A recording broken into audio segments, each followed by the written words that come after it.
जय जगन्नाथ केमिति अछन आपण माने मु स्नेहा स्नेहास डेली लाइफ को आपण मानकु स्वागत। आसंतु आमे आज जह्नी आलू भजा तैयारी करबा।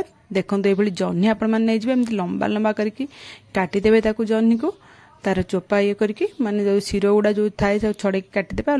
आलू को भी सिमति फिंगर भलिया लंबा लंबा करके काटी देबे। बेसी पतला करबेनी कि पूरा मोटा मोटा नै एभली साइज काटी देबे। काटी देकी तापर तक आमे तेल टिके कढ़ाई बसेबा। तेल सोरिष तेल पकेबे। सोरिष तेल गरम होला पर आमे तदरे जह्नी आ आलू दुईटांग पकेकी ताकू एमदी घोड़ेकी भाजीबा। जेमती जह्नी रु प्रथमे जो पानी बाहरिबो से पानीटा जेमती बाहर के मरि जिवो। एमदी 5 मिनिट खंड गुळेकी भाजी देबे। 5 मिनिट खंड होई गला परे देखंतु मु एबे देखौची जह्नी रु हमर पानी केते बाहरची। देखंतु एमती पानी बाहरिबो जह्नी रु। से जह्नी रो पानीटा टिके मरला पंदा आपण मते गुळे गुळे भाजी देबे। घोड़ेकी गैस को मीडियम फ्लेम रखिबे ताकू भाजीबे। सेतिकी पानी रु जह्नी रु तले पानी मरि जिवो ना ता देरे हमें हळदी गुंड आ लूण दुईटांगा पकै देबा। पकै ता गोळे देबा।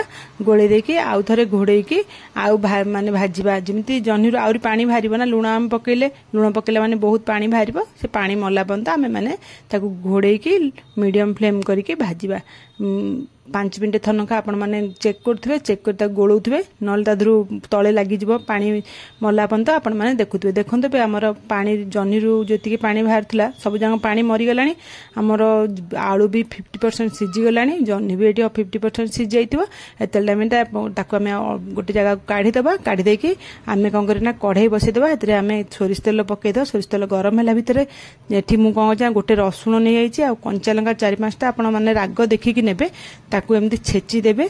छेची देले ही टेस्ट लागियो। बट्टा बिल्कुल यूज करबेनी छेचा ही यूज करबे। ताकू भल्ल कर छेची देबे। देखो छेची देछि मु जेमती आपण माने सेबडी छेची देबे। छेची देला परे तापरे आमे कोन से सोरिष तेल हटी बसैतले जो कढ़ेरेटा गरम हे आइतिबो सेतरे आमे गोटे सुखिला लंका पकै देबा। 5 फुटण पकै देबा। 5 फुटण फुटला बेलु को आमे गोटे प्याज को बड़ प्याज को स्लाइस करी काटी रखितबा। से प्याज स्लाइस टा पकै देकी भाजीबा। प्याज स्लाइस टा भाजीबा जेमती प्याज टा रो टे गोल्डन ब्राउन कलर होइजो। माने बेसी भाजीबानी एमती हल्का भाजी गेला। एतिकी माने 50% प्याज तले भाजी हे जिवो ना आमे तेरे अदा रसुण जो छेची के रखितबा से छेचा अदा रसुण टा दे देबा। दे देकी ताकू आमे भाजीबा। आ गोटे मिनिट 2 मिनिट भले की भाजी देबा। जेमती रसुण रो कंचा स्मेल टा गला पर्यंत आपण माने एमती भाजी देबे। जेमती रसुण रो कंचा स्मेल पळेबो ना आमे तादरे कोन करे ना से जो भाजी की रखितबा जो आलू आ जह्नी रो भजाटा से भजाटा को पकै देबा। पकै ताकू गोळे की भल करी एठी ताकू हमें लो फ्लेम गैस रखि देबा। आ हाई करबेनी कि ये करबेनी आपण मान लो रखि देकी ताकू हमें घोड़े की आ 5 रु 7 मिनिट खंड भल करी भाजीबा।